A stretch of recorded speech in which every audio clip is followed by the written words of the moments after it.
Nesta série de aulas, vamos resolver os problemas do capítulo 9 do livro Fundamentos de Física de Halliday e Resnick, 10ª edição. Problema 119. Na figura 983, o bloco 1 desliza ao longo de um eixo X em um piso sem atrito com a velocidade de 0,75 metros por segundo até sofrer uma colisão elástica com o bloco 2, inicialmente em repouso. A tabela a seguir mostra a massa e o comprimento dos blocos homogêneos e a posição do centro de massa dos blocos no instante t igual a zero. Determine a posição do centro de massa do sistema de dois blocos. Letra A, em t igual a zero.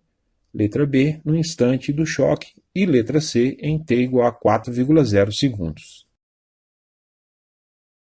A coordenada x do centro de massa de um sistema de partículas pode ser calculada utilizando a seguinte equação. O x do centro de massa vai ser 1 sobre m, esse m é a massa total, vezes o somatório de I igual a 1 a Tn de mi vezes xi.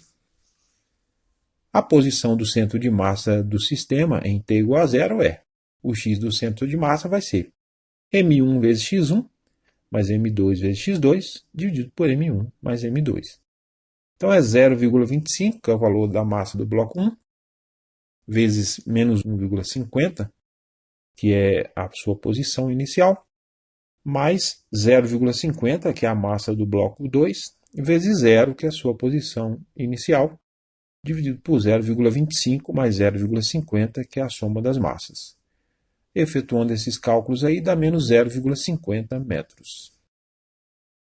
O resultado já foi escrito com dois algarismos significativos, que é a precisão das medidas originais.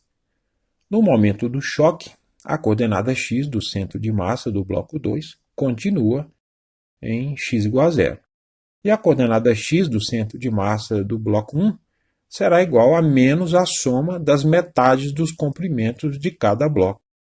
Então, o x1 vai ser menos 2,50, que é a metade do comprimento do bloco 1, mais 3,0, a metade do comprimento do bloco 2, medidos em centímetros, né?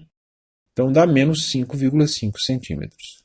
Para expressar essa posição em metros, o x1 é igual a menos 5,5 centímetros. Aí eu multiplico por 1 metro dividido por 100 centímetros, que são quantidades equivalentes nas duas unidades.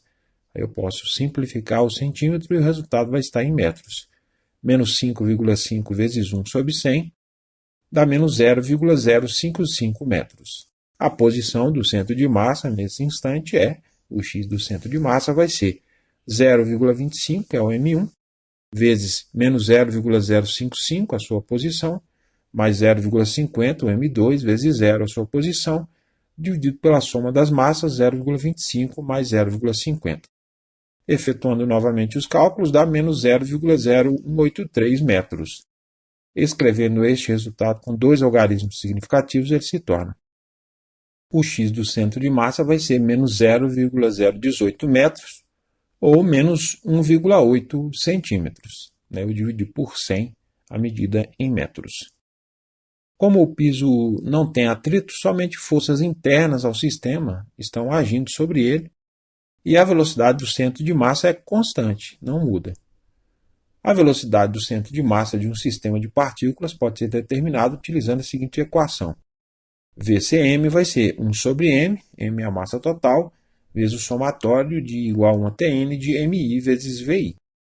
No instante inicial, o bloco 1 se move com velocidade v1 igual a 0,75 metros por segundo, e o bloco 2 está em repouso. Então, a velocidade do centro de massa é, VCm vai ser m1 vezes v1 mais m2 vezes v2 sobre m1 mais m2. Então, é 0,25 vezes 0,75 mais 0,50 vezes 0, dividido por 0,25 mais 0,50, efetuando os cálculos aí dá 0,25 metros por segundo.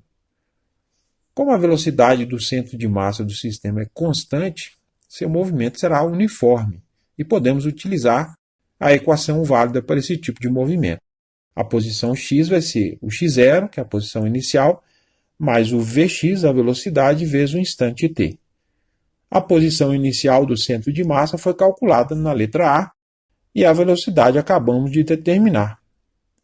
A equação de movimento do centro de massa desse sistema é o x do centro de massa vai ser menos 0,50, que é a posição inicial, mais 0,25, que é a velocidade, vezes t. A posição do centro de massa do sistema em t igual a 4,0 segundos é o x do centro de massa vai ser menos 0,50 mais 0,25 vezes 4,0, efetuando esses cálculos aí dá 0,50 metros. O resultado foi escrito com 2 algarismos significativos.